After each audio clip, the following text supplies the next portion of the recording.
Someone asked me this. Hey David, I want to improve my Korean speaking skills, but I don't have any Korean friends I can talk to whenever I want.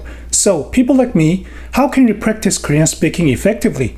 Don't worry, I'm here to help you. In this video, I'm going to tell you how to practice Korean speaking intensively on your own, and it takes only 30 minutes a day.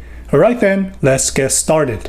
The method I'm going to tell you is a combination of two research-based language learning techniques, 10-minute writing and 4-3-2 speaking. 10-minute writing, as you can assume by its name, is a sort of timed writing technique. It's simple. Set your timer for 10 minutes and write down your thoughts in your target language, Korean in this case. And 4-3-2 speaking is a technique having learners deliver the same content multiple times in shorter time frames. You first speak for 4 minutes, then repeat it for 3 minutes, and finally in 2 minutes. For your information, these language learning techniques were introduced and developed by many prominent linguists such as Ken Morris and Paul Nation. Anyway, let's find out how to improve your Korean speaking skills by combining those two techniques. Step 1. Choose a topic you want to talk about. If it's difficult for you to come up with a topic, I suggest you visit this post. You can see a lot of topics for your speaking practice. I will leave the link for this page in the description box of this video. Step 2. Set a timer for 10 minutes and write down your answer in Korean.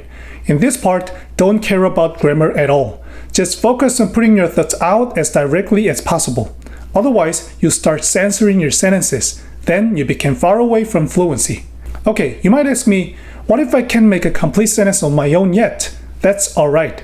Although making the sentence on your own is the best, using a translator is also not a bad alternative. Because by using a translator, you can memorize words and the sentence itself as a whole unit in some degree. At this point, you might say, how will I know if I'm right or wrong? Don't worry, I'll cover it at the later part of this video. For now, let's move on to the next step. Step 3. After 10 minutes of writing, read the answer you wrote aloud.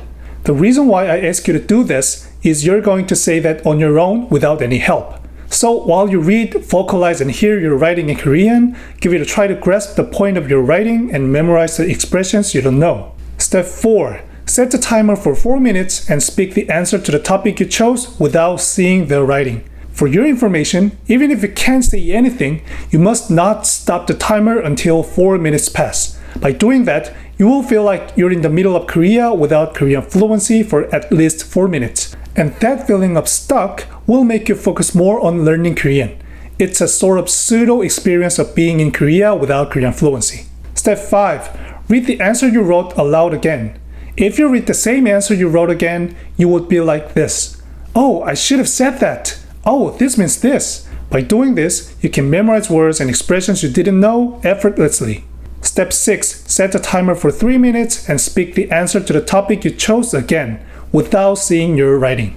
If you do this, you will notice you can say more words than your first speech, but still, you have some words and expressions you don't know. Step 7. Read the answer you wrote again. Repeat, oh, I should have said that. Step 8. Set a timer for 2 minutes and speak it lessly, absolutely without seeing your writing. For your information, the point of 4-3-2 speaking is not speaking the same content perfectly as you wrote. Even if the content of your speaking is different from what you originally wrote, it's totally fine. Step 9. Read the answer you wrote for the last time. Although these 9 steps seem quite time-consuming, they're not. It takes about only 30 minutes a day, and I believe you can invest 30 minutes a day into your Korean learning. And from these techniques, you can practice intensive Korean speaking on your own. They're designed by world-renowned linguists, so it's okay to believe me. Alright, this time, let's talk about this. What if I make mistakes? How will I know if I'm wrong? How can I correct my mistakes? First, comprehensible input.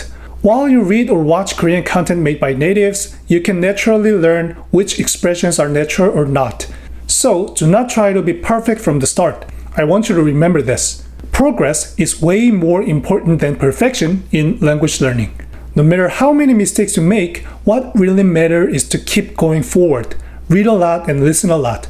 Be exposed to the native Korean language as much as possible. It'll correct your mistakes automatically. For your information, I'll deal with comprehensible input in another video in the not distant future. Second, language exchange apps. As far as I know, some language exchange apps have community features so that you can ask if you're correct to native people directly. But I only know HelloTalk, so if you guys know other apps you can ask and receive an answer from natives, please let us know by your comment. Alright, this is what I prepared for you, and before we end this video, I really want to say thank you to all the 1K subscribers. It's amazing that 1,000 people want to listen to me. Wow! I'll try my best to improve your Korean by providing you with effective, sustainable, fun Korean learning tips. Lastly, I never thought you guys would notice me being shy in front of the camera, but it turned out I was wrong. So please watch me grow when it comes to speaking naturally, even in front of the camera. Anyway, thank you for watching this video and have a nice day.